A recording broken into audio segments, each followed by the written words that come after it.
Hello and welcome to whatwasthatradio.com's sort of cheeky YouTube space. Yeah.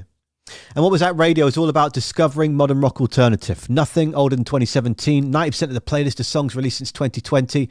And we're talking just in and around 5,000 unique artists and creators from around the world that have a home at whatwasthatradio.com. I'm live weekdays from 10 a.m. to 1 p.m. Pacific time. I'm on the west coast of Canada. But the station goes 24/7. There's the Arts Academy. There's the community of Wazzers in the Discord. And then there's a podcast that splits three ways. There's a conversation with, there's what was short, and then what was that. We're in the conversation with vibe right now. This is where, when a band galvanizes me, I just am near desperate to connect with them and understand and just fathom their souls. My voice was going somewhere. I went with the creative, and I think we got around it. Justin Benlolo is the lead singer and the main brains behind Broken Love. And it was such a thrill to sit and chat with him. Here's our conversation. All right. Hey, man. Whoa, straight in with the audio. You're a pro, Justin.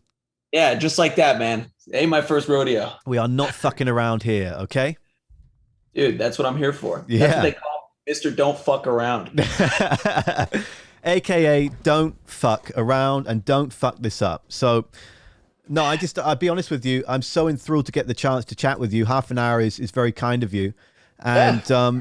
I made a little bucket list for me this last year, which is the first thing I'll give you is a bit of context about me, because I think it's very important. A lot of the time in these situations, people are expected to answer when they don't know who the hell they're talking to. So I'll give you 2 minutes about me, which is that I am from England, yes, but I moved to Canada nearly 13 years ago. And my mum's mother was from Shawnigan Lake on Vancouver Island. That's where I am now in Victoria. And I worked in modern rock radio at the Zone at 91.3 in Victoria, which you may or may not know about, for the last 10 years up until midway through the pandemic. I was the overnight guy, evening guy, and then midday guy for the last 5 years. And I felt, long story short, that with the pandemic coming about, there was going to be a new world order. I mean, not so dramatic, but there'd be a lot of fucking change. Yeah. And not that my job was ever threatened. I was told I was safe, but I was just yearning to keep growing and yearning to keep my love of radio going in a way that I felt only I could do at that time. And that was to step back and jump into the school of YouTube, learn how to do all these new bits and bobs with editing and streaming and what's not, and web design and everything. And I've built What Was That Radio. So it's a radio station that runs 24/7. It's a podcast. Welcome to that side of it, Justin. And it's an arts academy. And everything is split 50-50. Anyone that backs me, half of it goes into the foundation. What we do with that money is that we put it straight back into the indie scene of music in Canada, the best we can. And we put it towards the mental health of our community that are in turn backing me to grow as well. I mean, something that I did an awful lot of during the last 10 years was charity work for youth. The very long story short that we won't get into right now is that I was impacted by a couple of gents when I was 10. And so I give a shit big time about respect, about conversation, and the importance of the middle ground of when we don't necessarily converse certain points. So I'm not changing the wheel, Justin. I'm just going about it my passionate way. And I set myself a goal of trying to speak to, in my mind, and this is where I'll blow some sunshine up your ass, that you are, for me, in Broken Love, one of the most exciting rock bands, not within Canada, but on the planet. And I wanted to befriend you, and I wanted to get to know how the hell you tick. And so welcome to What Was That? Oh, thanks so much. That's a lot of kind words, man. Thank you. You're doing a great thing here, dude. I'm just happy to be a part of it. As you can see, I'm sorry. I just came back from the gym. I didn't have a chance to change. I just jumped right in. I was like, fuck it. You know what? If you can't handle me like this, then can't handle me at all, I guess. Exactly. Yeah, no, it's a wonderful comparison. Aside from, I've not been to the gym for a few months and I'm missing it. But no, I was going to try and not say how shredded you were within the first 5 minutes. But it's since you put it out there with that confidence, then here we go. Well, thanks, man. I appreciate it. And you're at home right now? Yeah. I'm in Toronto. Well, I guess technically I'm in like Markham, Thornhill area. I mean, I just tell people Toronto because they don't know, outside of Canada or outside of Ontario, but I'm in like the GTA, I guess, or Vaughan, should I say. Yeah. I mean, I've got family all over Ontario, in Englehart, tiny little spot in the north of it underneath Quebec, in Kingston, in Kitchener, in everywhere around you, North Bay, everywhere. So yeah, I was joking about that on the air before I concluded the show to come over to Twitch, in that, I'm from Malmesbury in the south of England. It's a 3-hour drive for London, but fuck it, I'm from London. So there we go. That's how it rolls. It makes it a lot easier for a lot of people, I guess. You don't have to fucking explain or get into the nitty gritty. it paints a good, blanket statement. You just throw it out there. They go Toronto, they go, okay, cool. Yeah. London, fine, got it, Yeah. So I'm so intrigued by your journey. I mean, I firstly want to say thank you to a couple of publications in Killer Guitar Rigs and also in Live Metal Blog. For me, those two, of all the chats you've done the last year, really got down into the nitty gritty, and I loved the context and the detail. And so it's important to shout out that those are my sources to start the chat here. And okay, so you're saying you're not particularly academic. Your parents agree with you on that. You just drop out of school at 16. I mean, you go and see Kiss before that. I mean, where do you want to start? I like to sometimes ask, what is your earliest recollection of music? So if we maybe it's not Kiss, maybe it's even further back than that made you go, oh fuck, what's this language? I mean, I think it was Kiss though. When I'm thinking about it, when I was around like 7 or 8 years old, I remember Kiss put this, like, they did this straight to like TV movie called Kiss Meets the Phantom. And you can't really find it anywhere. I've been trying to find it for years. And even when I was living in LA, I used to go to like Amoeba, if you know where that is, to try and get the old VHS, but they never had it. I remember watching that with my uncle when I was really, really young and thinking it was so fucking cool, because in that movie, the whole thing is that they actually are superheroes. They have like these powers that derive from like these stones that, like, almost like it predates the Infinity Stone or whatever, all that all the Marvel shit. They had all these superpowers from these stones, and Gene could breathe fire, and Paul can like shoot lasers out of his eye and shit. And I just thought that was so fucking cool, next to them also playing really badass rock and roll. It really spoke to me. I was like, dude, this is actually like rock and roll superheroes. It was nothing like I had seen nothing like that before. And at the same time, my uncle was also a really, really great guitar player and musician himself. So those two things kind of corresponded. He would show me all the cool music, and he would sit me down and, shred for me. And I would just sit there like drooling, thinking that was the fucking coolest thing ever. And my mind was kind of set, from that early age. I just thought that that's what I wanted to do. That's where I belonged. I never had any academic interest. Obviously, my parents are cool as shit, so they were like fine with me not taking the academic route. Also because, particularly like my dad's not an academic, my mom was, but like times are different. Back then you didn't actually need to go to college. Like you could actually get a job out of high school. So they saw it differently, and they saw the path that I was going on, and just, collectively decided that there was no stopping me. They kind of had to let me roll with the punches, just because I didn't apply myself at all in school. I was so like set on being a rock and roller from such a young age that I just didn't give a shit about any of my grades or anything like that. And, most parents would probably like whip you into shape and be like, come on, you got to get me those high grades, and we want you to be a doctor or a lawyer, like whatever, which like most of my friends are actually, now that we're like, I'm in my mid-20s, like all my friends have real jobs. They're like engineers and doctors and accountants and all that kind of stuff. But I just never cared for that, and they seem to believe in the talent, I guess, that I've been working to get, and just kind of let me go on my own, man. And I'm just more, I'm really, really thankful that my family was super fucking cool with letting me do that, because most parents definitely wouldn't. Yeah, I think it's fascinating how different families can grow and go in different ways. I mean, for me, from as young as I can recall, I was always impersonating Robin Williams or flipping some guy called Jim Carrey, just all these characters and doing all these voices. And when that event happened to me when I was 10, I certainly grew up in my teenage years just experimenting with all these different parts of my psyche. Like maybe I'll do this voice or this voice and that voice. And when it came to my love of rock and roll, like as I said, and for those that are watching this right now, Trucker Steve just saying hello in chat. Hello, Steve. They've heard this context many times, but it's important in the sense that I go through, am I a Seattle grunger? Am I a fan of, am I more of an emo? I'm into my Thrice and my Used and et cetera, like that. I went through all those phases as a teenager, just trying to figure out who I was. So by the time I was 15, 16, my parents went, look, regular school, yes, your sister is training to be, my sister is like a high-flying accountant, lives in Hong Kong and is very successful and very, very, very intelligent in ways that I differ from. And So I always felt that pressure of, well, I got to try and match what sister did. And on my mum's side of the family, it was all accountants and lawyers and similar this and that, more thought chartered accountant lawyership in that sense, not a defending murderers or anything. But Right. and so I felt a lot of pressure. And then I remember at 15, 16, mum and dad saying, look, you clearly are very creative and very arty. You've been making radio demos for a few years. We found you this art school to go to do music technology and media and music, but you've got to impress them and get in because it only takes so many people. Right.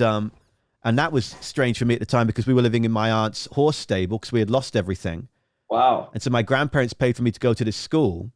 Yeah. And I'm bringing this back round to you because this is, of all the chats I've done the last few weeks, I think you'll be most galvanized by it. And I was very fortuitous that I was going to this school where my classmates were the sons and daughters of Iron Maiden and Black Sabbath and Queen. Wow. And That's so awesome. I'm there in these hand-me-down clothes from uncles and mum and whatnot, and they're there in their Gucci and Mini Cooper and Bentleys, and I'm from the middle of nowhere, south of England, and now in and around London, actually around it, and actually around Toronto, blah, blah, blah, blah, blah. And in my first year, that's what I deem as a massive unlocking of my potential in realizing, well, here are the kids that maybe have an easier path, but how hard are you going to work for it? And how much do you actually want it? And so I remember not auditioning for shows and then the head of theatre saying, what the fuck are you not doing in that? You've got to come and get involved in it. And I learned, and some of these people now are still some of my best friends. And I learned so much from them. And so I loved that your parents went, okay, well, what do you want to do? And you said, New York. Yeah. Well, actually, it's a little bit more.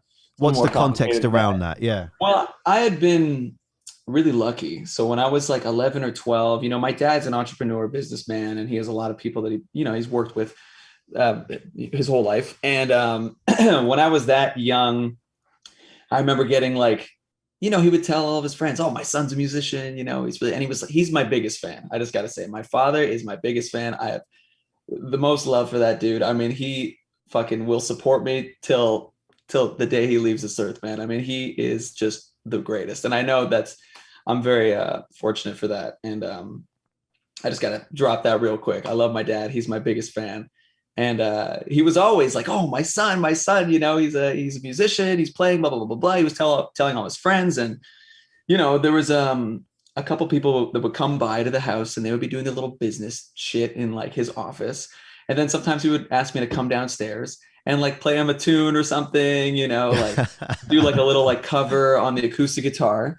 And I remember one time I came down, I sang to this dude who also happened to be a booking agent, but I didn't know that. Oh. And I sang him a Skid Row song.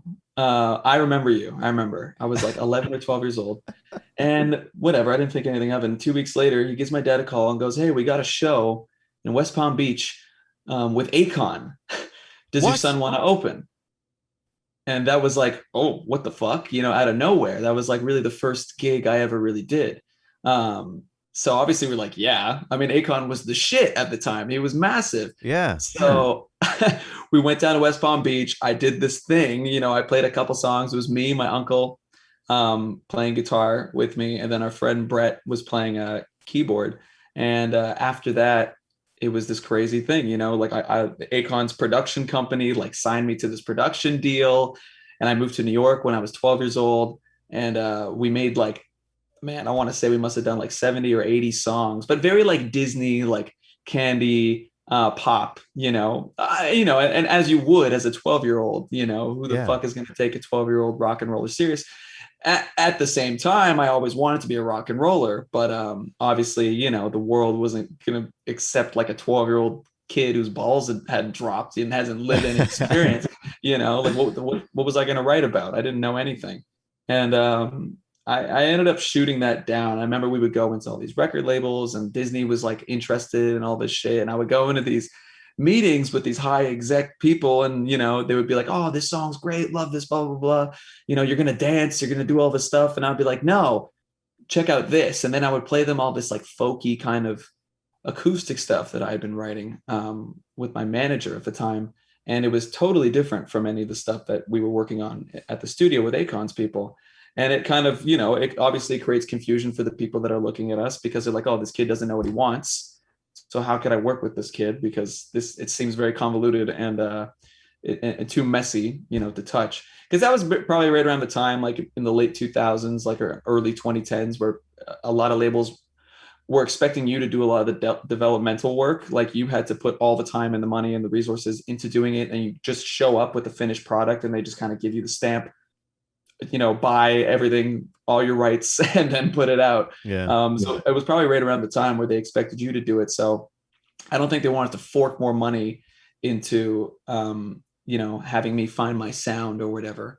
And then years would go by and we would have all these connections already that were made from this initial sort of run in with the Akon production crew. And I ended up meeting a country songwriter by the name of Shane Stevens, who is fucking actually killing it right now. He wrote that Walker Hayes song that's like massive right now. That Kesha just I think she did like a remix of it. I can't remember the name of it right now, but it went number one like a couple weeks ago. And he was my mentor. Like I met him when I was 14 and took me under his wing, and we started writing all this like country pop rock stuff. And he'd come up to Toronto, he would stay at the house. And then at one point he looked at my parents and he was like, we got to go. Like, we got to take him out of here. Like to do this right, to salvage the opportunity, we have to do it now, because the older you get, the chances you start to get less of a chance of doing it for real. Because a lot of people, they want a young band, they don't want to have you don't want to be in a new band when you're like 40. So he convinced my parents. He was like, yeah, we got to go. And they were like, okay. And and that being said, my dad didn't finish high school. He got expelled twice, so there was no like grounds for him to be like, well, you could do all this shit. It's like, well, Dad, you didn't finish high school either. So we moved to New York when I was like 15, 16, around then. And I lived with my mentor. I lived with Shane and his fiance. And they just kind of, brought me up and took me in, and we would write songs and really like hone this craft, until eventually we were like, New York's not working. We got to go to LA, because in New York you had you were confined to that small space of the apartment. You couldn't really make noise in an apartment, especially me being a singer, and a loud one at that. I would start singing and somebody would just come knocking on the door, tell me to shut the fuck up. So I couldn't really like practice. I couldn't really get any better. And also finding a band, it became so complicated, because then you have to rent a rehearsal space, and then you got to get all your fucking gear to the space. You got to take a taxi and a cab, a taxi and the subway and all this kind of stuff. So it became too challenging, and we just ended up going to LA when I was around like 17, I want to say 16, 17. And I was still with this dude, Shane. And out there is when I put together my first real rock band, because he had, using his connections to the fullest, because he'd been in the industry, he's already a hit songwriter. Like, he knew people to call. He knew what had to be done once this project was ready. It was just a matter of getting to that point. And we put together a rock band. We rehearsed and wrote songs, and I kind of changed into this more like 80s rock thing, and it led to me being signed by a label called Razor and Tie, which I'm not with. They ended up dropping me a year after that. And I ended up moving back to the East Coast, because that's where they were located. So I had to let go of my band in LA, come back to the East Coast. And once again, after I'd been signed, at that point, like, I've been working my whole life. I was like, dude, all I want to do is be signed. I just want to be a signed artist. That was my goal. And then once I got signed, I was like, oh shit, I guess it actually starts now. Like, now is when everything is supposed to come into play. I thought like you get signed and then it's like, easy peasy after that. But I was young and naive, and I didn't really understand that. And I didn't understand the weight of what happens next after you get signed, the expectations, the people you're supposed to please. And obviously, like, the business that you're essentially working for has to profit off the signing. They don't want to sign you and then dump a bunch of money and then get fucked. So when I got signed, and I'm sorry, I'm going on a tirade. Never right apology. Never apologize here. You could talk for half an hour and I'd listen. Go. Well, I appreciate that. I'm going to wrap this up in a second, but I got signed, right? And then I decided again, I was like, you know what, this isn't the music I want to release put into the world, for the first time I'm ever going to be heard by everybody. I don't know if this is what I wanted to do. Because like I said, it was more like 80s. It was more like Def Leppard, like, Right. I was going to say hair. Yeah. Yeah. Yeah. yeah, more like hair metal, but not as metally, more like it's still like classic rock, but with that 80s kind of like bravado, very macho, very sexy, like all these things I didn't really know about. I was singing from the standpoint of like a character. I was like coming up with these like these these characters that I was sort of portraying in the songs. And I didn't know any of the life that I was singing about. So I got signed. And then once again, I was like, hey guys, got to trash this record. Like I got to start again. And they were cool enough. My A&R, who actually is now my manager, Beth, who's fucking amazing. She believed in me so much. She was like, you know what? I'm going to fight for you. I'm going to tell them that you need the time, and they're going to see that it's worthwhile. And they actually let me, take like a year to figure out what the fuck I wanted to say, figure out how to speak of the devil. My manager's calling me right now. I'm going to answer that later. And I just found my sound, just trying to be real and authentic and trying to write what I knew to be true. And I made this record with Joel Hamilton and finished it up. It was ready to go, and then Razor and Tie dropped me. So the album was essentially shelved, and we got it back a couple months later because we never released anything. So that really helped us. And then back to New York, basically. We were like, fuck it. Okay, well, now I'm on my own. My A&R Beth has now become my manager, who's texting me right now. And we found a new band in New York. We shopped it around to new labels and then ultimately ended up with Spine Farm, who we're still with now, who's just kicking ass. And, it's been a long time coming. That's sort of like the story in a nutshell, I would say. I don't know what else to really say about that. You were asking about like how it all started and how it came to be. It's that's sort of me laying it out without all the nitty gritty and the details and the very nuanced parts of the journey, I guess. No, that's wonderful. I appreciate you sharing that. To think that little wonderful 10-minute monologue of awesome came out the back of the fact that your dad used you to fucking close deals in the living room. Essentially, yeah, to an extent. Let me bring my son down. You're going to love this. Now sign the fucking contract. And then it ends up being, I love that though. That's the circumstance of how our fickle world goes about itself is so intriguing that leads to Akon and to all of this growth. And I mean, at the same time, to speak to what you said about the hair metal sort of vibes and everything. Well, like you said, when you're speaking about Akon, you're sat there trying to show them some more folky, stripped back, more rock. I don't want to necessarily do the cookie cutter shit. And they're like, what? It's all as you're growing up and learning about yourself and how you want to be and how you want to showcase and what is true to you that thus is authentic to create then, which becomes Broken Love. It blows my mind. We're going to dive into the intricacies now. The debut album is what the former label dropped you over. They didn't like that. Well, it was weird. So what's funny is, I actually made another record with them first and they didn't like that. And then I had to re-record a second record with Joel. So we did a record before Joel with a producer I can't name. And they didn't like that. And they were going to drop me that first time. And then my manager, Beth, was like, no, you can't give him a second chance.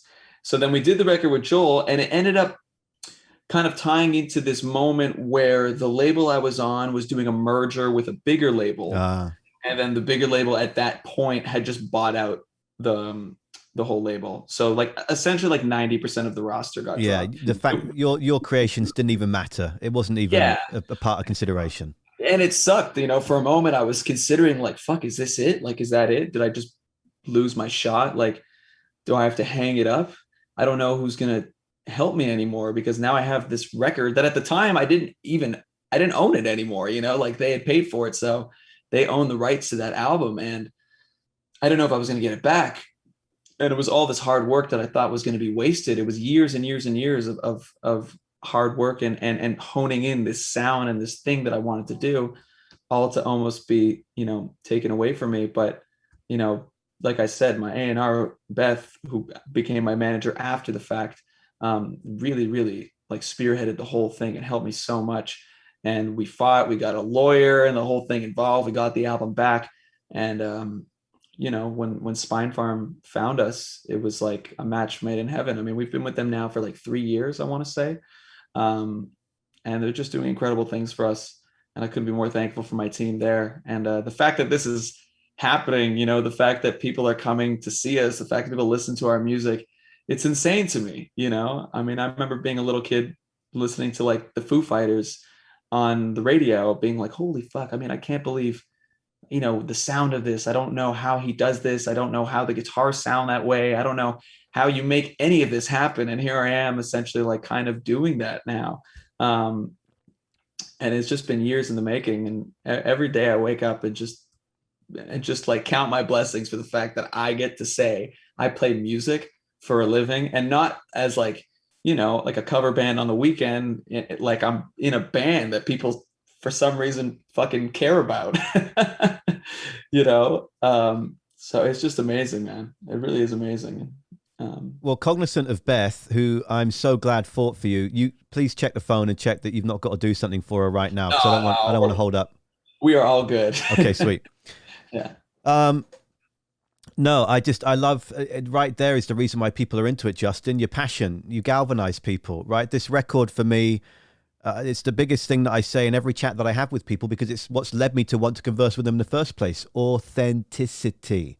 You can hear, and now this is what I love about getting the background to it is, and yes, cheekily, I could have sat down and watched the last 5 interviews that you did visually.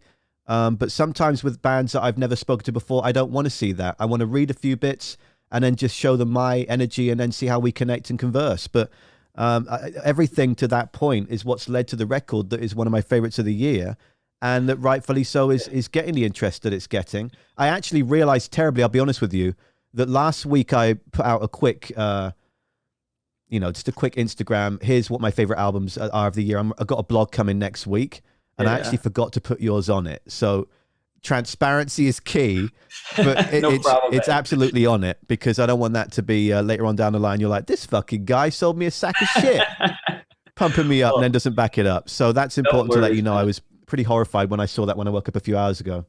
No worries, dude. Have you heard our new song? Have you heard the new track we put out?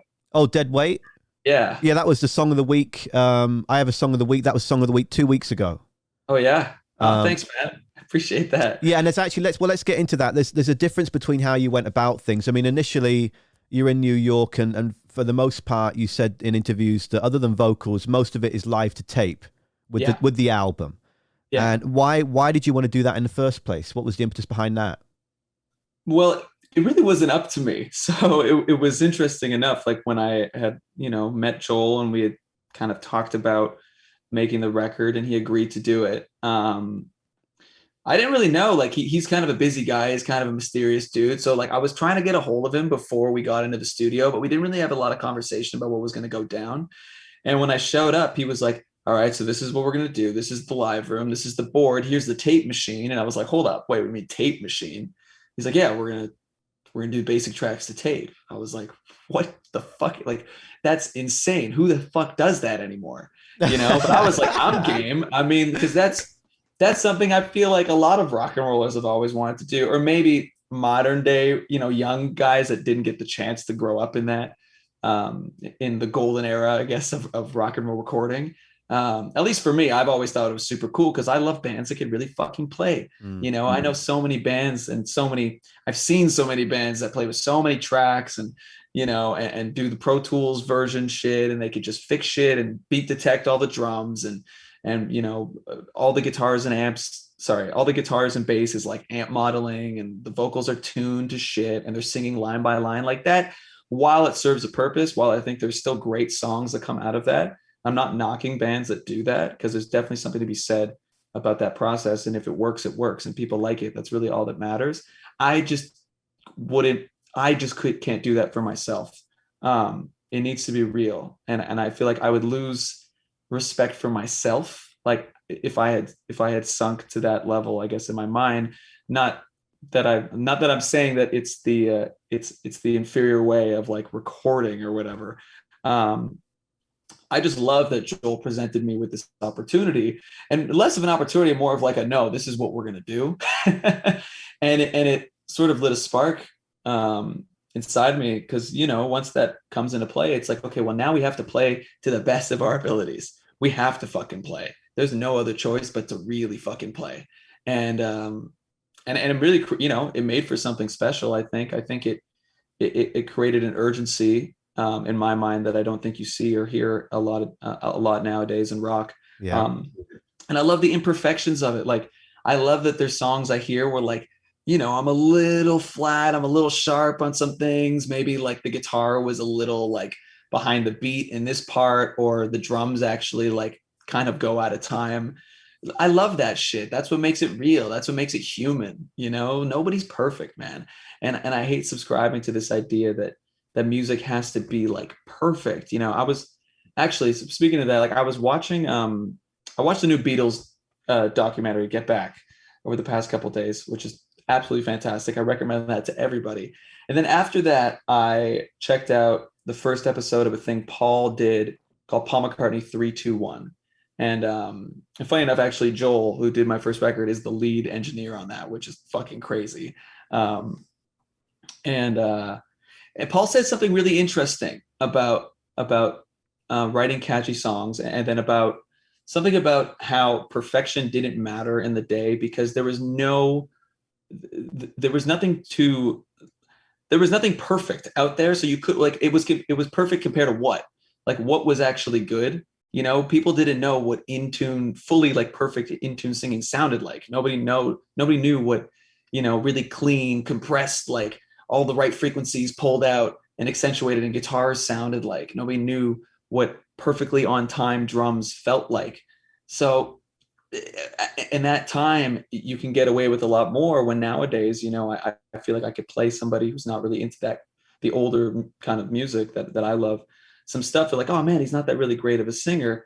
It's like, well, it's probably because nowadays you're used to hearing everything so chopped up and polished, that it makes things that are actually, that are confirmed good, like objectively good. Like, I don't think you can argue that the Beatles aren't objectively fucking amazing. It makes it seem like maybe not as good because of all of these I guess, like, the way that music production has progressed to this point where everything is so fucking perfect and so slick, and I just can't do it, and I'm happy that we got to make the record that way, and I'm happy that it translated, because people seem to love the fact that it was, done to tape, and it was kind of just like one take, rip it kind of shit. I think people are actually, maybe they don't know, maybe not everybody knows that it was recorded that way, but I really believe in my heart of hearts that they could feel that.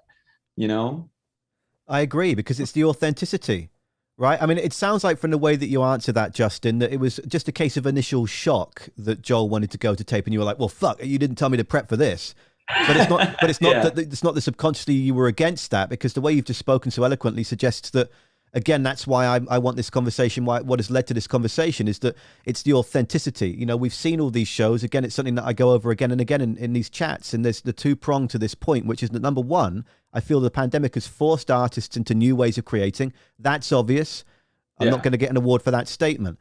But what that knock-on effect is to me is it's shown way more authenticity in how they've made it, how they've performed it, how they've written it. And so when we've come out the back of 20 years, back to 2000, to this moment where we've been conditioned, if you're in the mainstream of looking to music, you're looking at these talent shows and this, that, and the other, and it's about, they've all got their own shtick, right? It's not about their looks or their face, it's about their voice, when really it's about the whole thing. And so we've been conditioned to seeing excellence, and anyone that makes one mistake, you're done, that's it, get out of here. Whereas now what I'm seeing is this impetus behind, okay, well, we just want to connect with what we like, and we don't care if it's not perfect or not. And so, to finish my point off the back of yours, not every consumer is going to know, oh, fuck, I think these drums, bass, and guitar are to tape. I think these are to tape, Delilah. They're not going to know that. But their soul will feel the difference, whether they know it or not consciously. I believe. That's what I believe as well. And I know that, to sort of, again, like add on to that point, I know that most people don't really care, and that's okay, because most people just want to listen and enjoy music, and that's what music is for, right? So I don't think a lot of people really care anymore if you're actually singing live, or if the guitar is coming through a fucking Marshall stack or a Kemper or some modeling system. I don't think people really care. They just want to know if the song is good. But to that point, I think that our standards as a society have sort of dropped in what we deem acceptable anymore in music, in like musical proficiency, I guess I could say. I guess that makes sense. And how well we're actually supposed to play our instruments or use our voice, because back in the day, like, somebody would get caught lip syncing and that would end their whole fucking career. Yeah. And it's kind of incredible how we've gotten to this point where it's not only is it acceptable to do that, it's encouraged to actually do that shit live, and nobody bats an eye. Yeah. You see shows where guys will get off the mic and start, like, clapping, doing some hype shit, and the track is still playing and the chorus is still singing, and you're like, well, obviously they're not singing the song, but nobody really cares anymore. And that to me is just so interesting, because I think that makes the quality of musicians worse, Yeah. as the years go by. And there's a reason why, in my mind, we don't have Robert Plants anymore. We don't have Freddie Mercury's anymore. We don't have Janis Joplin's anymore. We don't have Kurt Cobain's and Chris Cornell's. And that being said, I think there is this resurgence of this sort of, I won't call it classic rock revival, but I think I'm proud to say that I feel that we are part of this sort of new wave of rock that's emerging, with a lot of really great bands that are kind of bringing it back to the roots of what it's supposed to be. There's a lot of great rock bands that are emerging in the past, like, 5 years, I would say, that I think personally are really adding some oomph and some spice back into what rock and roll is. And it's crazy because kids are responding to it again. There's kids, like, tomorrow I'm gonna go see Cleopatra downtown Toronto. A clinic, those two, clinical. Yeah, fucking amazing. And, like, and we've been glad to share a stage with them a couple times, and they're great dudes, and they play their asses off, and they write amazing songs, and they do it for real, man. And again, it comes back to that authenticity. It's like, it's real, man. It's raw. It's rock and roll.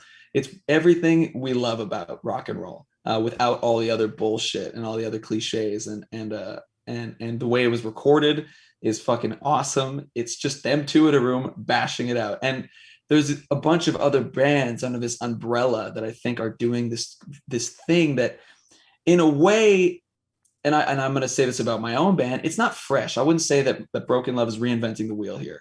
I don't think we're doing things that haven't really been done before. I just think we are doing things that haven't been done in a long time. And I think that what makes it different is the stories that I'm singing, my voice, the tone, the tonality, the sort of aesthetic properties.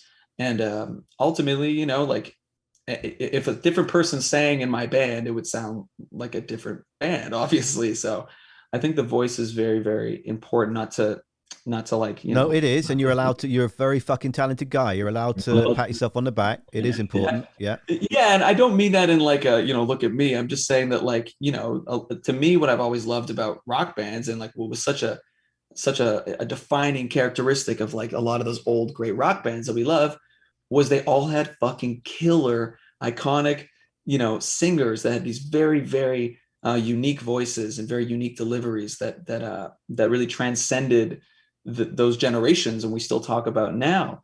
Obviously, not everybody has somebody as good as Jimmy Page or John Bonham or John Paul Jones in their band as well. But, the first thing people hear is the voice, because that's, I think, what most people can connect to. If you're not a player, like, not everybody knows what the guy's doing on the guitar, and everybody knows what the guy's doing on the drums, but almost everybody can connect to the singer and can connect to the words that they're saying. So I've just really tried to put an emphasis on bringing back this sort of, not this different style of singing, but like a sort of vocal, I guess you could say, like a vocal style. Yeah, I guess a vocal style that hasn't really been prominent again these days in I guess the mainstream modern rock world. You know, a lot of singers now are still doing this weird, like, especially in like the American sort of active rock, mainstream rock scene. They're still kind of coming off the back of like that late 90s post grunge kind of like new metal style of singing.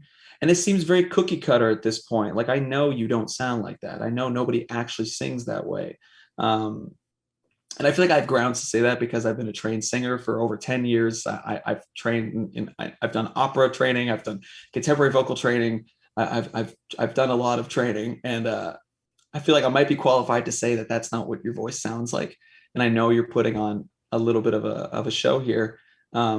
Maybe because you feel like that's what you have to do, or maybe because that's what still kind of sells on those like radio markets. But I guess there's a couple bands now that aren't afraid to just kind of branch out and do things that might have seemed like dated a couple years ago. You know, I was always hearing that term thrown around when I was presenting my record to people, like, oh, you know, it's a little dated, you know, or the sound is it's a little throwback, it's a little too retro, it's not modern. How can we modernize it? What? Right. And it's like, at the end of the day, is it good or is it bad?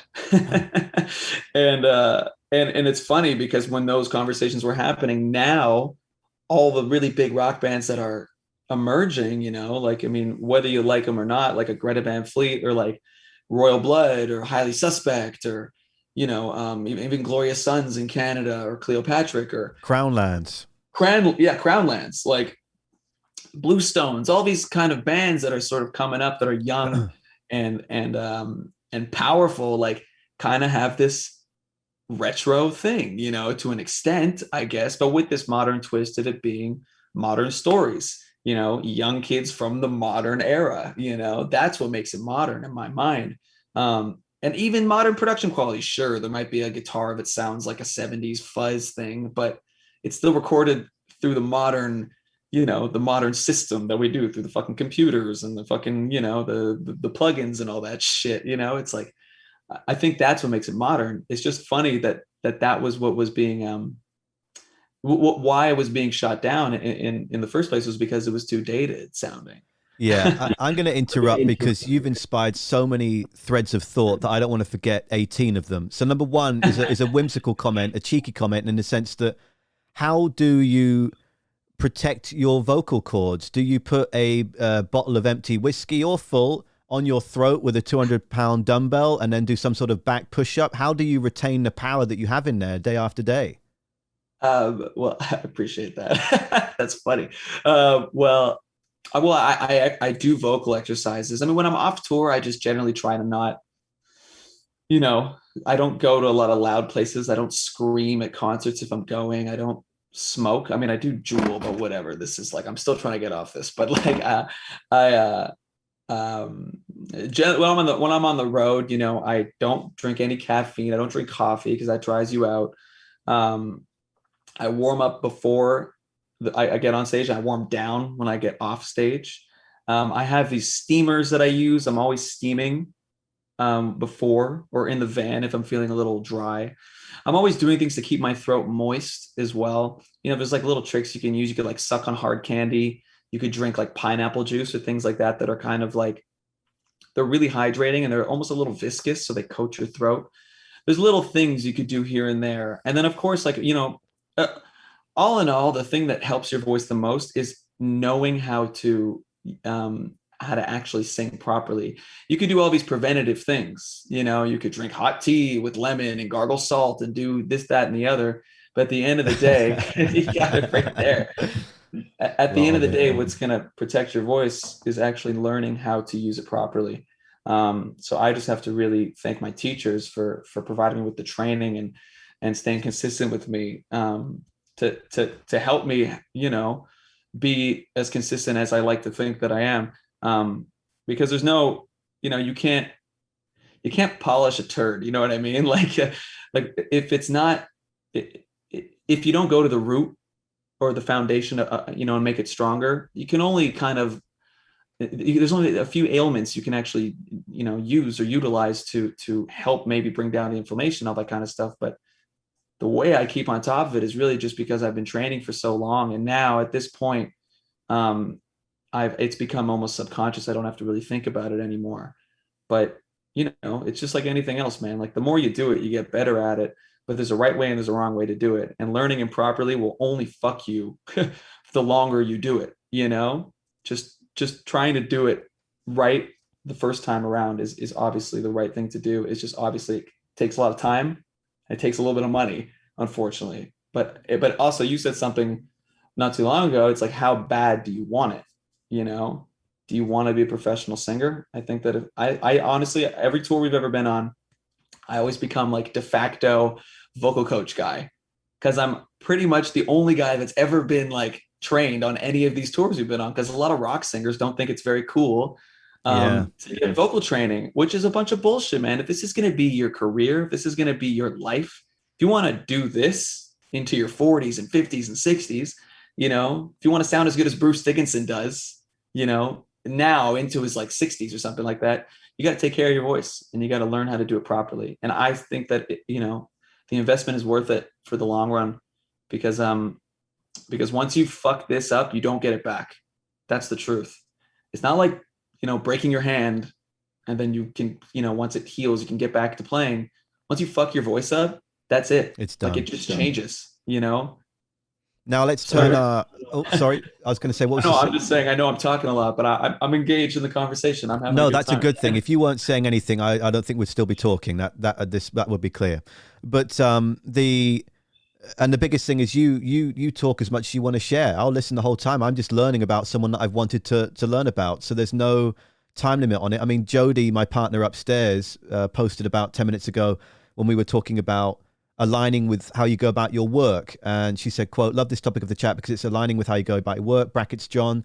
"I allow and prefer the conversations to be raw and unpolished instead of perfect or 5-10 minute interviews." I mean, that's what, from my perspective, I had done the last 10-15 years, is get 5 minutes, get 7 minutes, get 10 minutes. And I would spend most of that time letting them know who I am to give the context to then get that great nugget at the end of it. It's like with your wonderful team through Natasha and Lute to set up this chat. You can do half an hour. Well, just in case you're not aware, we've been talking for 46 minutes.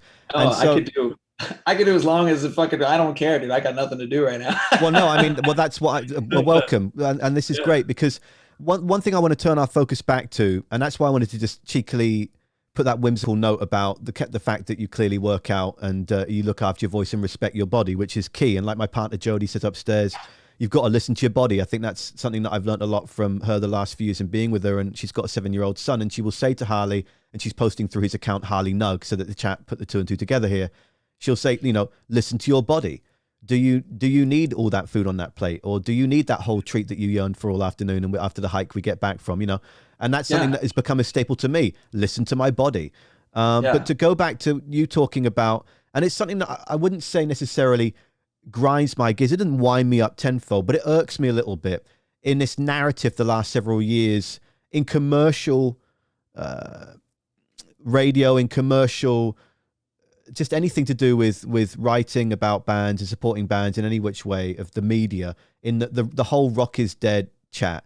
I think it's bullshit, because then I speak with people like you, and you're passionately speaking about your product, your craft, your soul, and you're still trying to also, whether you realize or not, justify rock's existence.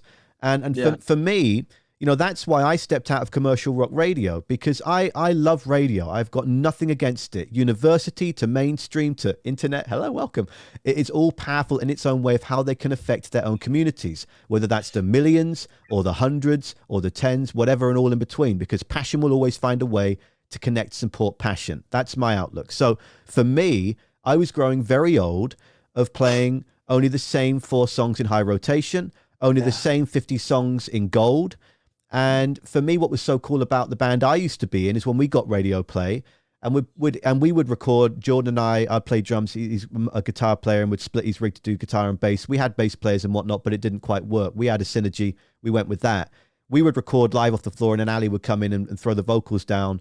And much like what you did with the debut album as well, not necessarily to tape, but leaving that room to maneuver and just get the take we could, but trying to still get one takes and to utilize that energy of performance. And it was so fucking cool hearing, you know, the band I was in, and then one of my favorite bands, Queens of Stone Age, and then Pearl Jam, right? Then you bring it back to an Arkells, etc., in that modern twist. And actually, to speak to Cleopatra, I reached out to those two 5 years ago, and they never responded. And then I got my manager at the station to reach out, and their camp said, we don't really want radio play right now.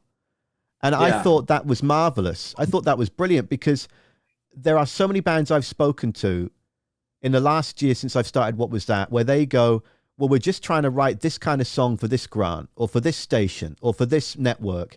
And that's where I get very worried about the integrity of the artist and where the art is coming from in the first place. Because if you're writing for your next door neighbor, that's not you. You're not writing for you. Yeah. So I am really excited to email back your team or to Instagram you after this chat and send you a plethora of bands that I think will galvanize and intrigue you. Because Rock All Around, and what I would love about it, what I'd like to build to, is I would like to get to a point where in 2 or 3 years, I can bring you over to Vancouver Island and do a What Was That radio music festival and showcase what modern rock really is. I mean, there's bands that I will message you, but off the top of my head in this moment, if you're not aware of, Kid Capici out of Hastings in England are an incredible rock band, one of my favorite records of the year. I mean, actually, I probably got a list here that I had ready to send to you. Press to Mecco, one of my favorite albums of the year, Transmute. This band nearly broke up after a few records, but at the start of the pandemic, they thought, you know what, we're going to go and rent an old castle and we're going to live off the floor record an album that is one of the most scintillating rock records of the year that I think you would really jive with. Yeah. The Velveteers, are you familiar with them, that are signed to Dana Black Keys' Easy Eye Sound? The Velveteers are a 3-piece that are, again, with Dan, you know he's going to try and go live off the floor on that record. They did. Yeah. That Nightmare Daydream is a scintillating debut album. I mean, I will send you a list that is 30 bands long, man, that I think you would love. And I would hope that you would try and connect with. Like, it would be so cool for, you know, you and Cleopatra go on a tour and shred. And it would be cool if you dive down into LA and go, okay, well, Bexley, let's team up. And all these bands around the world, because that's what you're going to be working back towards now in this next era of the pandemic and how touring goes. Yeah. And, so it kind of pisses me off, because I feel that narrative, to come around full circle in summary, is because it's an easy fucking crutch of a lazy question for a broadcaster or for a writer, in my opinion. Tell me why rock is dead, when you're sat in a music festival where 100 bands that play rock exclusively have been called to play. It just seems monotonous and pointless to me. Mild irk that turned into a mild rant over. Back to you. Yeah, I mean, it's a really good point you bring. You know, people always say, but people have been saying rock is dead since the fucking like 50s and 60s. Right? Come on. It's just a trope at this point. Like, I mean, people have been saying that shit for years and years and years and years. And what does that even mean at this point? I think it's just part of the rock and roll cliche. It's just another thing you're supposed to say when you talk about rock music. Yeah. It's like, we played a festival like 3 weeks ago down in Florida. There was like 300 bands and there was tens of thousands of people there. So, I mean, rock is dead. I don't know if I really subscribe to that. I think that maybe when people are referring to it nowadays, maybe it's just that there's there's not a large resurgence, or should I say, like younger bands that are I guess, you know, arena level. Maybe that's what people think about it, because there isn't a lot of young guys that are reaching that Foo Fighters, you know, that Queens of the Stone Age, you know, Black Keys, whatever, that kind of level of fame or notoriety, I guess, anymore. But I don't know if that's necessarily true or is going to be true for much longer, because we have bands like Royal Blood, who I believe over in Europe, they're already an arena rock band. Yeah, like, they are. Yeah, blowing up, and they're like arguably, in my opinion, kind of leading the charge of this whole thing. I think they are the greatest rock band of our time, and I'll go.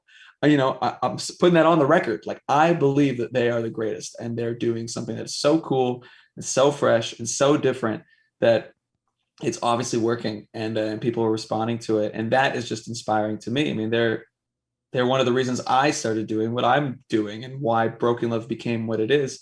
And, you know, and all the bands that obviously followed in their wake, you know, it's like all we needed was one, you know, to really break this shit up again.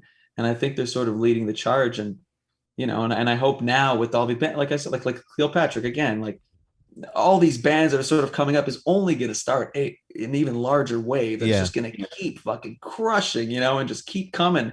And we're seeing it more and more, even in like when you go on Spotify and you go to like the alternative playlists or the rock playlist, it's like now there's hate them or not, even with like Machine Gun Kelly making a pop punk record. I'm not a big fan of his, and I'm not a big fan of the music either, but that just the notion and the fact that was done by somebody who's that big and that famous and has such a widespread appeal to a lot of people, I think is ultimately good for the genre, because now guitars are coming back, like rock is sort of coming back, and there's all these like young pop stars and these alternative acts, like like even somebody like Olivia Rodrigo or something like that, like she like sampled like a Paramore thing in one of her really big songs, and I think that's really cool that it's sort of coming full circle, even with like Youngblood and all these guys again that are quote unquote more pop for sure, Yeah. And in that pop world, but everything comes full circle. I mean, even with like,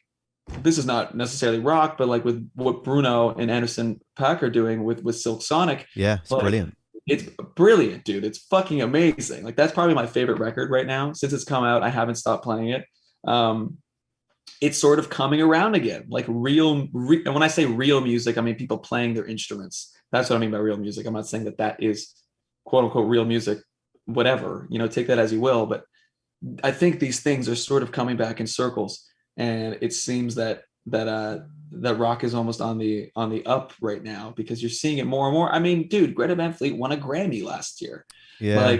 Like him or not, the fact that a band could do that. Of course, there's other things that factor into why you win a Grammy, but I don't need to go down that path.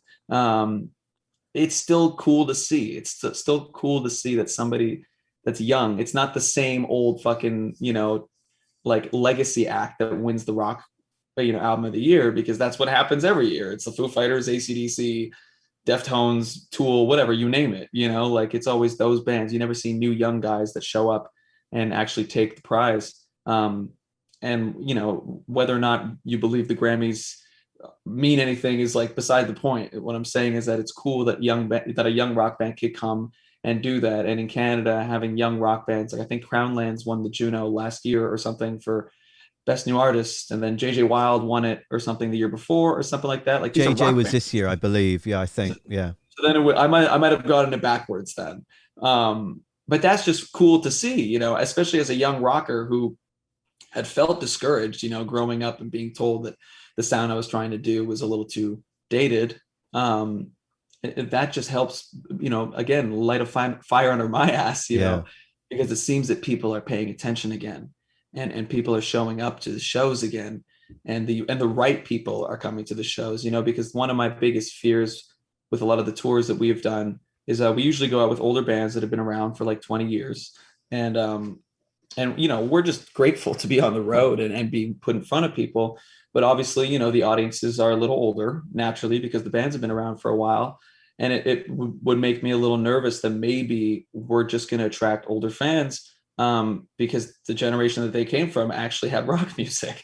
But it seems to be quite the contrary. Like when we now, having a few tours under our belt, and we just did a couple shows with Big Rec over the last week, the people who come specifically to see our band are always young people.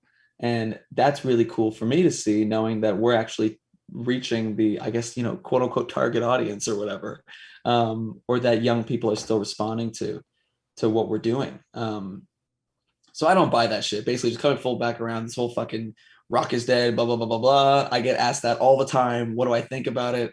I think it's a load of bullshit. Yeah, it's just so frustrating. And the reason why I cognizant that I don't necessarily want to throw questions at artists that I know have been asked that multiple times, but I've got a different perspective, a unique one that is just true to me, because I'm a one specimen of human being on this whole planet and universe situation. But when I first moved to this country, what attracted me to the Zone in Victoria, being a modern rock station, was, well, yes, I grew up with that. Those are some of my favorite bands, Nirvana and Deftones and Pearl Jam, etc. And I love the fact that I could hear that followed by maybe a Daft Punk, and they played with that, maybe some LCD Sound System. They had that sort of unique angle. I also like the fact that in Canada, everything was sort of broken down into different genres compared to the more sort of, okay, BBC Radio 1 will go through everything, but it's particular throughout the day and overnight, etc. So I like that this was a one-stop shop for it. But halfway through, when Imagine Dragons appeared, that's where there was a clear change in modern rock and how they went about programming. And I remember being in meetings and at this point being the evening DJ and asking, well, why are we making space for something that is clearly very radically different? Well, because the label is pushing this as a modern alt song and it's called a crossover hit. And that's a big phrase in radio, right? It's like, well, then we started playing Adele when Adele released a new song, or Katy Perry when right? And then that sort of then slowly became this new mantra, if I can use that word respectively, across Canadian modern rock, where they're like, well, we'll open the gates because we want to try and nibble at the heels of the top 40 and Hot AC and bring in, and that can be our alternative side. So we'll be the modern alt, but you've got your Foo Fighters, but then here's Imagine Dragons. And again, nothing against anyone and what they do, but for me, that feeds into my very point of annoyance in that then you as a Broken Love, for example, know that you're trying to compete for 8 feature spots, of which 4 are going to be slam dunked in Canada for certain bands that just, right? And the other thing that annoys me about radio right now, actually, it's happening right now. We're in that situation. Well, you're fighting against Darkells, you're fighting against JJ, you're fighting against Glorious Sons, you're fighting against half the bands you've said in this conversation so far. Yeah. And the thing is, you're just as good, but the difficulty is that then you don't feel it because you're competing in such a finite space. And so at the same time, that's where I'm not surprised when you relay to me, well, look at all these fucking youth here, man. I'm blown away. No, because they are seeking the modern technology that radio is not quite willing to dance with yet. And they're seeking more. What was that? Has 3,000 unique bands. And that means that there's 3,000 songs minimum that I think are really fucking cool. And of that, only maybe 15 bands are actually in regular radio play. And I feel that when you add that into how publications were talking about rock and roll being dead and blah, blah, blah, blah, blah, and that slight change in shift in energy of how modern rock is in Canada, that's what's made it more difficult for certain rock bands to get in. And then you made a point about, well, are they arena ready? Well, not every rock band's going to be arena ready, but at the same time, you would want the mecca of your radio playlist to be like, well, this band fucking rips. So obviously you want that. But not all bands are going to naturally be ready for that. And you can also allow them the journey. But another thing I'll say in summary of this point, and then we'll move on to maybe getting back into the record more, is that the issue with radio as well is that they don't want to know about Dead Weight.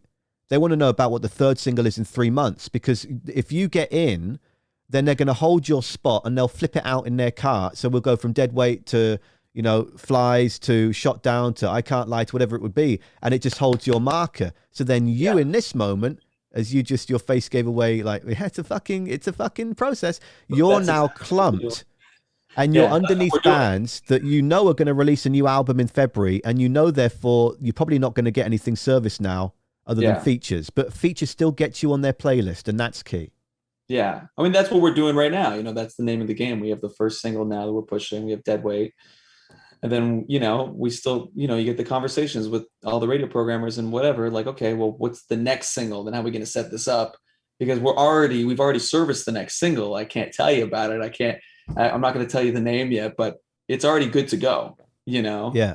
Just that we're trying to secure the spot now in hopes that it does well. Obviously now it's tough because now it's December. The radio stations sort of freeze their charts now. So like, we're not really going to move much over the next month, I guess, like January, to start kind of recirculating and whatnot. But that's like kind of the name of the game. But we are, again, like I love using Clio as an example because with them, when they like declined to be on the radio a couple of years ago, I remember that because we were around for that. That's I think when we had done the tour. So now it means that I'm not making shit up. This is great. No, this is true because we had toured with them, and I remember that happening. And they kind of went this really cool route, but we're also seeing this like decline in the radio power, I guess, with rock and roll at least, because they were fucking playing packed rooms with hundreds of kids with no radio play, no airplay at all, but just through like Spotify, through word of mouth, like just through like, getting a good playlist or something on fucking Spotify, it turned enough heads and people started paying attention. And, there's different routes you could take. I'm with a label that predominantly is a rock radio label. And we're trying to do the radio thing because it's a tough toss up because I feel like in America, rock radio really pushes tickets. And especially if you can get on like Sirius radio and you can be on Yeah. like, Octane or something like that, that pushes tickets. And it's incredible because my whole life, I'm a young dude. I think you're probably a young dude. Like I don't listen to the radio, like I don't actually ever put it on the radio in my car ever because I'm from the streaming generation, like I just put in my Spotify and I play whatever the fuck I want to play, you know? So, I mean, while I see the importance of in it, and it definitely is a market and people definitely do respond to it for sure. I don't know if the emphasis on it is really as important as it once was, because radio doesn't really break rock bands like it used to. Um, there's so many other ways, and again, like with the, I guess with with modern technology, I guess people always love to talk about that. There's so many different ways now you could blow up. When we had like the SoundCloud rapper thing and all this shit, there's all these sort of these like mediums you could utilize that could help your band any which way or the other. It's just that we do the radio thing because we have to. I'm not complaining. I'm happy that we get to be on the radio, and I'm happy that I every once in a while get to hear one of my own songs, which is fucking cool as shit. Because it's always gonna be cool, man. I get to fucking hear myself on the radio. That will never ever be not cool. But I just love thinking of all these bands that I know barely have any airplay that just push tickets, man. And I guess it's just because they're utilizing all these other things. And again, that authenticity, I think, really comes through, and people really hold on to it more that way when they feel like they've discovered it on their own. You know, Exactly. you know what I mean? When Or they from feel a like trusted friend. That's where radio yeah, evolved was really special. Like my best friend, John yeah, Peel, showed me this band. yeah, It's difficult because I don't want it to seem like it's a bash on radio. I worked in commercial radio for 10 years, and thank you. I will definitely not jump away from your young dude comment. I think I've got 13 years on you plus, oh really? but I just look like I'm still 15. So I love it. Thank you. That's very kind of you. No problem. Still a kid though, still a kid for the older ones that might be watching in chat, but no, I'm 35 in a few months. But the thing with radio, and what I think you made a great point there, and it's not, is it breaking bands? Well, I would say that it is and it isn't. Yeah, I would say that it is to those that are diehard radio listeners, and they yeah, don't do any investigating that was a strange way of saying investigating other than when they turn on their favorite FM, AM, whatever. I mean, it's probably going to be FM to be fair, but etc. yeah, yeah, Now that's where it does, and then it can be very powerful to a whole new demographic and an audience. But where they absolutely don't is, yes, because everything's delayed. It's like what I find so funny now is that I've been very fortuitous that I still have access to. You wonderfully said I know what your next song is. We can't talk about it now, but I know through the trusted connections that I have that have stayed with me and the new ones that I've made since I've gone independent. And what cracks me up now is, and the only way that you hold these connections and get this chance is by fucking being honest and transparent. And these are connections that I've had for 10, 15 years from before I even moved to this country when it comes to European labels and whatnot, in that I get sent something and I'm like, right, let me just double, triple check here. Okay, released February. Okay, released March. Okay, it is December. And I file it in a folder that says, don't you fucking talk about this, in my Gmail. And then you wait. And then what's funny is then skip forward 3 months. I get it through DMDS or Yangaroo or whatever saying, all right, Broken Love's out now. And I'm like, sweet. So the radio is 3 months behind. And so for you and your younger demographic that comes to the show, they're like, fuck, I've been bumping us on Spotify and Apple and Deezer and whatnot for a few weeks. yeah, And so that's what I used to get in radio all the time and that's how I knew they were what I would say is a musicologist, someone that lived to galvanize and find out new music. They would message and say, that song came out 3 months ago. And how all these radio stations would say it'd be like new music, broken love, dead weight. And people would call me up and say, I got reverb, mate. People would call me up and say, that came out last year. Yes, but it's new to us here now, and we're going to sell it as new. So fucking grab a hold of something. It's like, come on. Well, that happened with Cleo. They put out their song Hometown like 2 2 years after ago. it went out. Yeah, 2 fucking years ago, and I was desperately trying to play them, and I was playing them on the Zone without their permission on the late night new music show that was called Guess What? What Was That? That turned into a full-blown situation that is now. It's just like, but at the same time, I tell you, what was that song? Damn it, there was a song on TikTok that was released. I think they're called Surf Curse. Do you know this band? No. So this really cool, do you know the band Pup from Toronto? Speaking of bands that work their backsides off like Cleopatra can galvanize an audience without necessarily. Well, some in chat are saying they know Surf Curse. They released this cracking record in 2011 and didn't really go anywhere. Label drops them. And then someone used it on TikTok a year ago, re-signed, re-releasing the album. One of the most played songs and sampled songs on TikTok in 2020.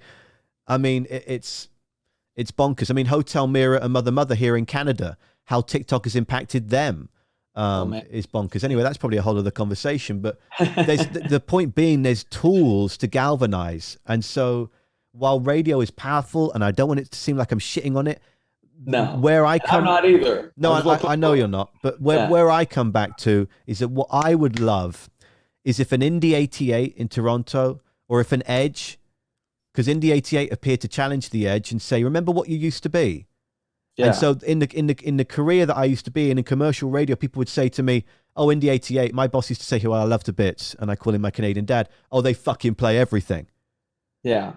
Oh, they play everything, and then nothing gets to stand out. Well, no, because what you're missing is the point there is that when the Edge and CFNY launched way back when, they played everything that no one else played. And what excited their audience and made them a powerhouse in the entirety of North American landscape of radio was that they jumped on those bands that just, you got to hear this, and now it's become so much of a machine and a corporate shell of we've got to protect our shareholders that they will allow their 5-6 new songs sampled a week.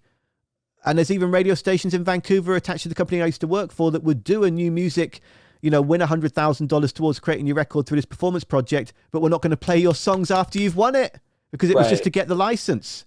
Yeah. So I feel, in summary here, and then I'll throw back to you, if Indie 88 really opened up even more and did almost what I'm doing and just went, we're not going to have any songs in heavy rotation. We're going to have an algorithm that's built around the most exciting songs this year and then nothing older than 5 years, and then just let them figure it out and let listeners be confused and surrounded by new music and then come back to our site and then we can sell through the site, our sponsorship, and just really throw down to these bands. Surely Indie 8 have featured you at this point, I think. Surely. Maybe. I'm not sure. I mean, but on that point, it's like it is almost all like payola now. I mean, it is sort of like, if people would talk about like the 1% and all that shit, it's like radio just plays the same shit. Doesn't matter where you are. It's always going to be the same shit.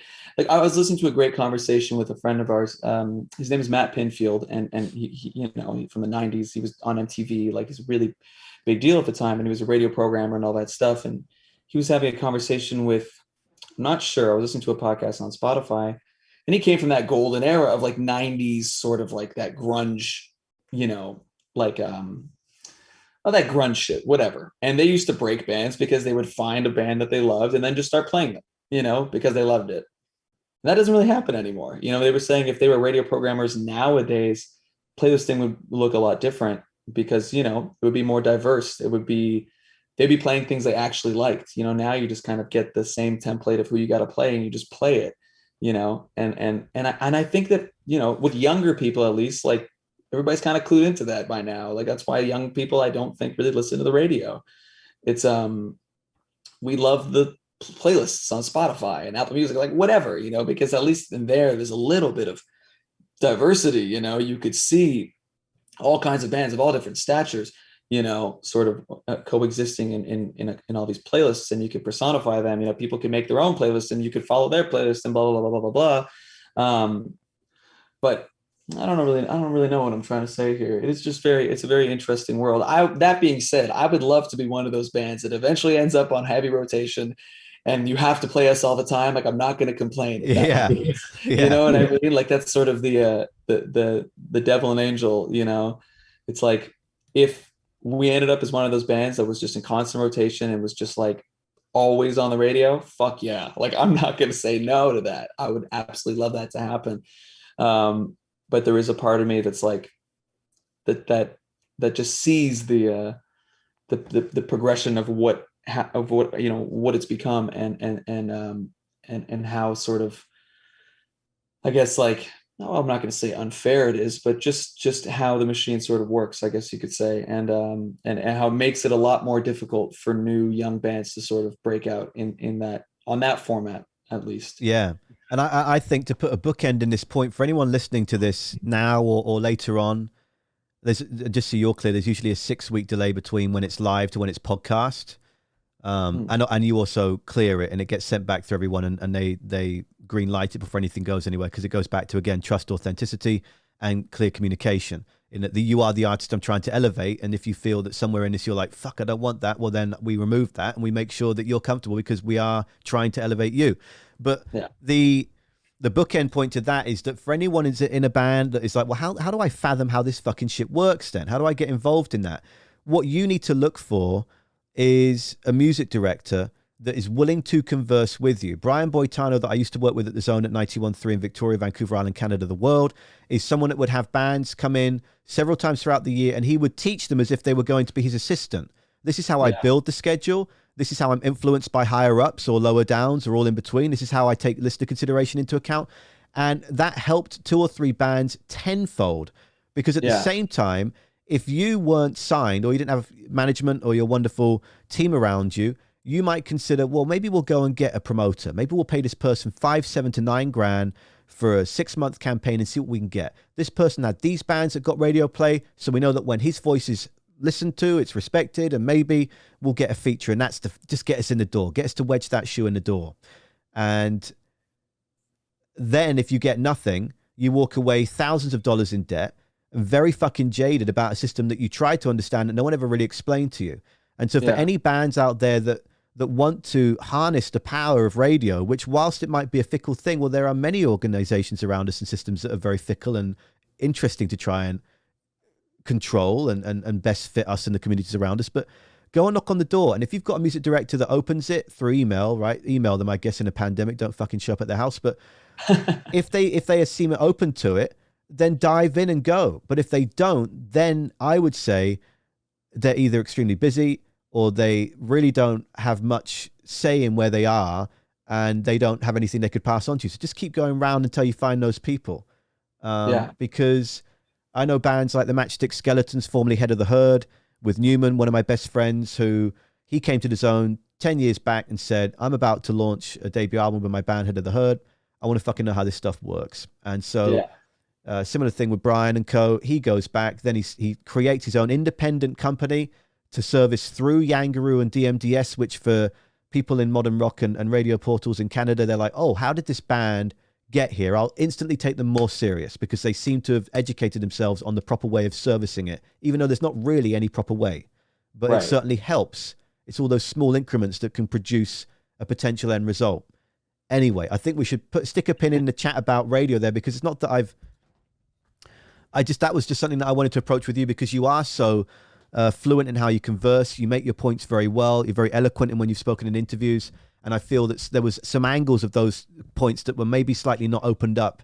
And that's why, fretful of the fact that we've been going for an hour and 17, I want to just bring it back a little bit into a last sort of 10, 15 minutes. Because I know after drinking 5 cups of tea, I'm going to need to go. I know after your post-gym shake, you're going to need to go. Yes. And I want to respect that. For sure. So let's just finish it in diving into some of my favorite songs. I mean, I wrote down I Can't Lie, Shot Down, Flies in the Honey. And again, authenticity comes through for me. I love the fact that in Flies in the Honey, you're talking about this very fickle world of prescription medicine right now, the impact it makes on people's mental health. And without telling you exactly what I've already read that you've shared, how would you like to approach Flies in the Honey, that I think is such a wonderful song? Well, thank you very much. Well, it's just basically a shot at I guess you could say, like, big pharma, if you want to use that, throw that term around, and just the overprescription of drugs that people don't really need, and seeing, well, people surf. Let me backpedal. There are people that need it. There are some people that need certain medication. I'm not saying that all medication is bad.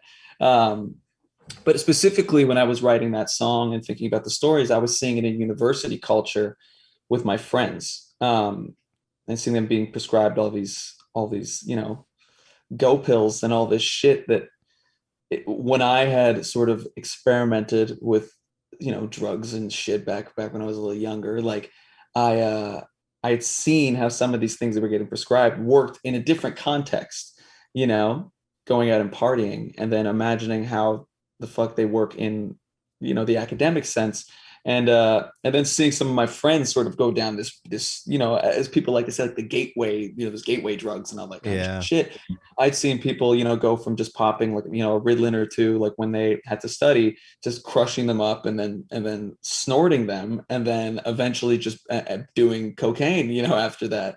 And that happened to a lot of my friends, a lot of them. And it's not necessarily that I think that they needed to take the prescription amphetamines or anything like that, because I'm sure some people actually do need it. But I guess, like, when you were put in this sort of this how could I put this right, like this sort of when you're in the school, I'm just gonna say, I can't find the word right now, but when you're when you're part of this thing where you have to sweat your ass off and work really hard and study your ass off, and you have this pressure on you to succeed later in life. Sometimes you feel that pressure amongst your peers where you're like, fuck, okay, well, I guess, like, if this is what I need to keep going and find the motivation and get shit done, then I'm going to do it, and then you would know the guy, you didn't actually have somebody, my friends didn't have like ADD or ADHD or whatever you actually needed to get these kinds of drugs. And, you'd find like the crooked doctor that would write the prescription for everybody, just because that was the guy, and then they would abuse the system, I guess, here, where you can actually have access to it and get it pretty easily. And it would just spiral out. And I saw it happen so many times. And it really freaked me out. And then also there's also some friends that fucking, they would get surgeries and then they get painkillers and then kind of go down that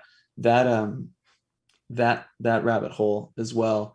And that was just basically when I was writing that song, it was basically just a shot at all these doctors that were handing out things to people they know didn't need it, or purposefully giving them the most intense, the most addictive, the most powerful version of the drug, that probably wasn't required. Like I had friends that got their wisdom teeth out.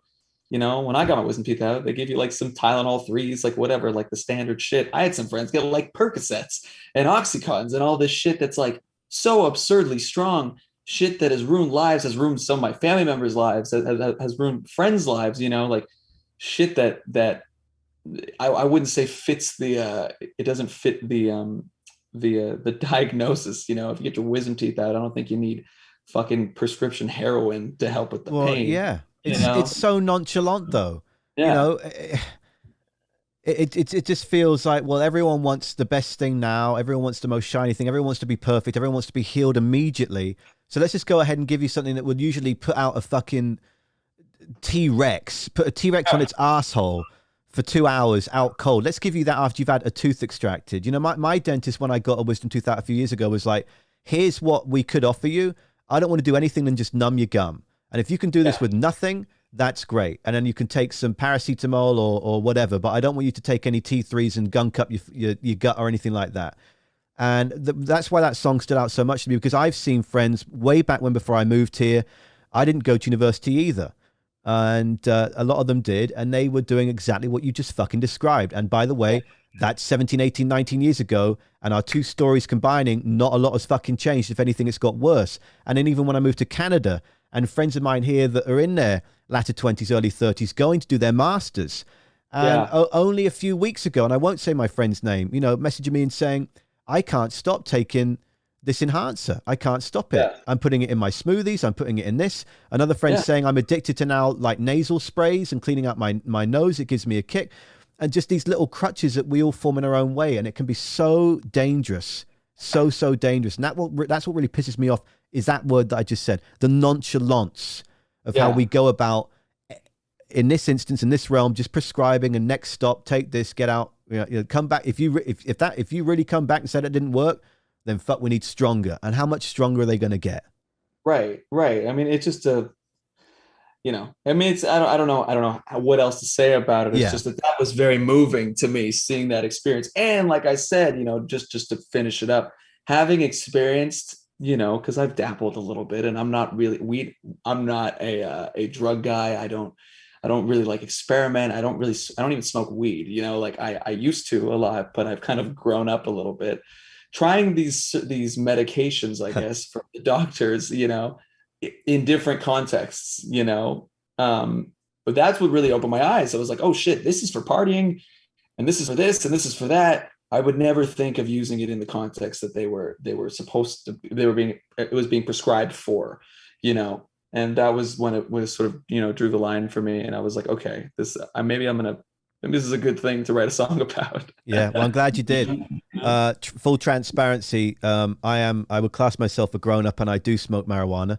The just to be a jerk. No, I got a big bag of weed right beside me right now. Oh yeah, my band was just here, and they smoke a lot of weed. okay. So I got some of the good Canadian shit, but I can't smoke. So no, that's all right. No, I'm just playing. But with Shot Down, then, in the context that I've got through our chat, and we will wrap this up in just a few minutes because you've been so fucking awesome, man. I really appreciate it. But was Shot Down a song that was aimed at the labels that were like, you know, what? Because if you've written the album before, it can't be to say "fuck you guys," or no. Was it added later? What was the context behind that one? Because that is a mighty introduction as a lead single. No, that was so that song essentially is a big metaphor. It's just a lot. It's just innuendo, basically. That's the whole thing. It's like a fucking Robert Plant style. Like, you know, he's kind of talking about some shit, you know, but when really he's talking about, like, you know, some sexual shit. And that's kind of what Shot Down is, you know, without giving too much away. That probably gives you enough information to assume what the song is about. Right. But it's just kind of like a sexual kind of innuendo thing. That's kind of what the whole song was about, without like actually talking about it, you know, that kind of shit. Cause I was always wary of being like too, I don't like macho rock, you know, or like overly sexy, kind of like that kind of shit. And Steel Panther. Yeah, like but like for real, like, I mean, they're hilarious and they're awesome. But not for me, but hilarious. Yeah. I didn't want to write something that was so on the nose, like, you know, sex, drugs, rock and roll, whatever. I think that was just a cool way of writing a song about sex or whatever in just a cool, you know, with a cool twist on it, where you don't really know, you know. When it first came out, I was like, nah, it's just a disaster song, you know. It's just a cool fucking, the words don't really mean much. It's just kind of a bunch of cool phrases, like a lot of classic blues kind of stuff that we just threw out there. It's an energy piece. It's an energy creation. Yeah, it doesn't really mean much. It's just kind of like what sounded cool at the time. We wrote the song in like 2 hours. I mean, the actual Shot Down in the Bottom of the Valley line was because we wrote it in the San Fernando Valley when I was there. And that's just kind of what, you know, that kind of encompassed the idea of that chorus. But the verses is just like this kind of like classic rocky, kind of like blues singery shit. You know, I would kind of equate it to like a Robert Planty kind of lyric that he would sort of do in the classic Zeppelin days. Wonderful. The last, we've reached the end. Do you know what? It blows my mind that you're joking at the start of this chat, like, well, fuck, I'm not an academic. I don't really, you know, whatever. You speak incredibly well. Like you present your points very well. Look, I'm not the be all and end all of communication, for fuck's sake, but you're a very eloquent speaker, and the passion reigns through, and it's been a real delight. The last thing I'll ask you is about the album opener, I Can't Lie. Yep. Now, this to me is a statement opening, particularly so when you've got the bravery of that 15, 18 seconds at the end of that guitar, just eerily, I mean, coated in all sort of things that you can go into or not. That for me, it felt like a statement, because when I think to Nothing But Thieves, and when I spoke with them about their most, I spoke with them a couple of years ago, and they were saying that they'd left those particular moments on the record to make you feel uneasy, to allow a point to be made before the next journey starts. And that reminded me of what they did on Broken Record, that they would leave that eerie space to let you just reset, and then let's go on the next trip, which goes to Icy Red. So was there a particular form behind those two going together, and how the statement of the album started, or am I off? No, I mean it wasn't planned to be that way with the track listing and all that kind of stuff. I never write the songs with track listing in mind of how they're going to exist with each other. Um, Although the thing is when I'm making an album or like when I'm writing a collection of songs, there is a theme I'm trying to sort of portray and get across at the end of the day. I mean, all the songs are written in a very similar time frame. They're all written after a certain set of experiences. Like I said, like within that time frame, there's only so much that's happened in my life. So the songs are all thematically going to tie in with each other. The reason I chose I Can't Lie as the opener was because it opens quiet and then it explodes. And like at that time in my life, it was a lot more melodramatic, and I was younger, and the drama sort of, it really reigned, and having it end that way, I felt was a kind of lets you, like you said, and I'm glad that it came through. It kind of lets you like bask in this sort of dramatic moment, like this big sort of this sort of to me it has a very like coming of age quality to it, and that's kind of what that record is for me. It's sort of like a growing up, and realizing that the world isn't what you thought it was going to be when you actually become a quote unquote like adult or whatever the fuck that means. Um and and even that song, the last thing I'm saying in that song, we kind of flip the lyric. It's like the whole chorus is like, yeah, can't you see there's a ghost at your door? You ain't you anymore. I can't lie. Yeah, it's hard to ignore. You ain't you anymore. I can't lie. Like whatever. But then the last time I say I can't lie there. And that's sort of this sort of twist on like, okay, well, this is this. Now the context has changed, and we thought about that consciously. Like Joel was like, maybe you should say one more thing there to flip it, and sort of give it this uplifting feel of like, you know what, I'm going to do something with my life. I'm going to do something about this. I'm going to sort of take this on the chin and then keep trucking. And that was sort of what the whole first record was for me, figuring out myself, sort of working out my own demons and facing the world and sort of, you know, believing in myself and sort of persevering through all the bullshit. So I'm glad that song, sort of hit, I guess, for you, and that the ending was sort of significant because the ending was definitely purposefully finished that way to sort of let this introduction sit, because you only get one shot. You don't get a second shot at a first impression. You know what I mean? So you have to open the record strong, especially the first thing anybody's ever going to hear from it. I think it really set the mood and the tone for the whole record, and that's why it starts off that way, as like, I can't lie there. I'm going to do something, and then the last song is called In Your Hands, and basically the whole point of that song is I'm just gonna ride with it. Hey, I'm riding in your hands. That's the whole lyric in the chorus. It's like I'm just going to let this take me. I'm just going to trust in the universe. I'm just going to trust that everything's going to be okay. And that was sort of the story of the record. So thanks for bringing that up. That's Yeah, well, I before. think it's bookended really well. So with that last little finite point on that is, did you put that eerie guitar in at the end of the song once everything else was done, or was that just originally done with the song, and then when you go back and formulate the track order, you're like, oh, this actually does work brilliantly? Well, the ending, yeah, when we recorded it, I just hit the guitar and then like it resonated Yeah, the and all usual this just shit. capture the next 40 seconds of the sustain because we might use it. Yeah, yeah. And then, I had this like delay thing and I was like scratching my hands because I wanted it to sound like part of that, hearing the little like flubs I do at the end on the strings, like raking the strings, was because I wanted people to clue in that it was actually being done in one take, that's me finishing and then like sliding off the guitar. So that was done for like as an aesthetic, or I guess from a sonic point of view, to just make people be aware that that's me finishing the song. Like we didn't just like cut it so it was super clean. Yeah.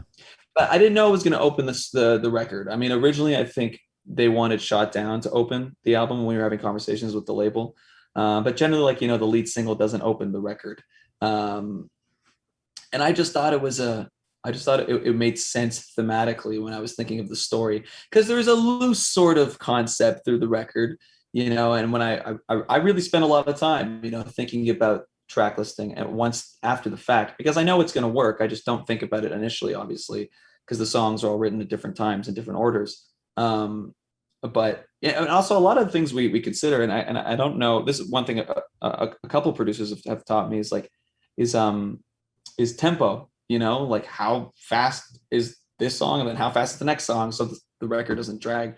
So there was a little bit of that too, like thinking about tempo and where it picks up, because I See Red's a little bit faster than I Can't Lie, and that's done purposefully. So the album kind of picks up now, and we're sort of in the groove.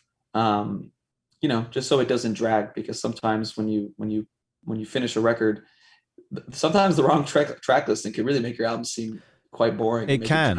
Well, I mean, if you put I Can't Lie in the middle or the end, I don't think it would. It just wouldn't. It wouldn't work for me. I mean, the way that I listen to records, as I say to every guest, is that it's not 1 or 2 or 3 times, it's 30 fucking times. And I'll go through the song 30 times and go break down every line of guitars, every line of vocals, every line of this, that, and the other, whether it's in the lyrical journey or the production journey, and then how it intertwines between each song to the next, and everything matters. And to correct myself, I think I said Broken Record. It's Broken Machine by Nothing But Thieves. Broken Machine, yeah. Great record, by the way. I love that band. Absolute clinic. And that's what, and I mean, they were on the podcast 15, 16 weeks ago, and Rich Costi, you know, breaking down and speaking about how brilliantly he plays with that space and creates landscapes. And I would love, you know, that's what excites me about where you're going. We've reached the end now, and thank you so much, Justin. But that's what excites me about where you're going to go. And as you grow and you naturally improve because you're passionate about it, you want to improve on it, all these new skills you're going to tie onto yourself and harness. I'm really excited to see 2, 3, 4 records from now where Broken Love will be, because that's what's exciting about life, is we grow and we improve and we get better and we go with different shapes and molds. And you are off to an incredible start, and it's been an absolute thrill to speak to you, man. I really appreciate it. So much. Likewise, dude. Thank you for having me. And also on that point, I can't wait for you to hear what the fuck we're doing next, because I'm actually starting to record the back half of this record on Monday. And by the time this comes out, we'll probably have some more songs out, but I'm really excited about this next record. I think it's going to be really great. So stay tuned, man. Yeah, I think it's going to be exciting. I'm really excited. We'll do a catch up in 8 to 9, 12 months when the cycle runs through and round again. Sure. All right. Well, look, what are you going to do this afternoon now? Call the manager and say, sorry, this English guy fucking spoke for way longer than we agreed, or what? That's exactly what I'm going to do right now. You're allowed to say that. Yeah. Yeah. This fucking John guy just would not shut up. Not fucking shut the fuck up. God, never book me with him again, please. Well, I would hate that. I would love to do this again. No, we'll do it again. We'll do it again. Actually, I'll propose to you right now. I'm not getting down on my fucking knees. That's not my angle. But what I was saying to my partner Jody is, I think what I'm going to start to do is do the odd mixer. And so it'd be cool to bring you in, if you're interested, in 6 months into a chat with half the bands I told you might fall in love with and get to know, to then just help networking and have a different kind of conversation with a group of musicians, you know, more of like a Graham Norton, not that it's ever been done before, but just having a variety of people at the same time instead of harnessing on the one. But I wanted to make this connection first before I proposed a group chat, because I wanted to get what the last hour and a half has supplied. A lot of growth and a lot of great fucking information. Fucking sure, man. And hopefully we're actually coming out west in a couple months in the spring. Maybe we'll see you out there when we're playing some shows over there. Yeah, damn right. I'll be there, man. Absolutely. Yeah. All right, John. Well, I'm going to run. Yeah, go and have an awesome afternoon and evening. And thank you so much again. I'll speak to you in a bit. All right, man. Thank you. Bye. Well. That's a cheeky conversation with Justin of Broken Love. I really appreciate you being here and checking it out. Some next steps, cheekily. Head to whatwasthatradio.com. Immerse yourself in modern rock discovery. Surely you didn't hear my rumbling belly. The gate on this, should not have. Anyway, that's my workday done. I'm going to go for a walk and relax. Whatever you do the rest of your day, and as always, please look after yourself. And I hope there's some fun. And can I just quickly, how many times can someone add up the head count, the passionate bobs? Whatever you're doing the rest of your day, and as always, please look after yourself. And I hope there's some fun and smiles involved in the rest of it too, because we've got to cherish that positive. Cheerio for now.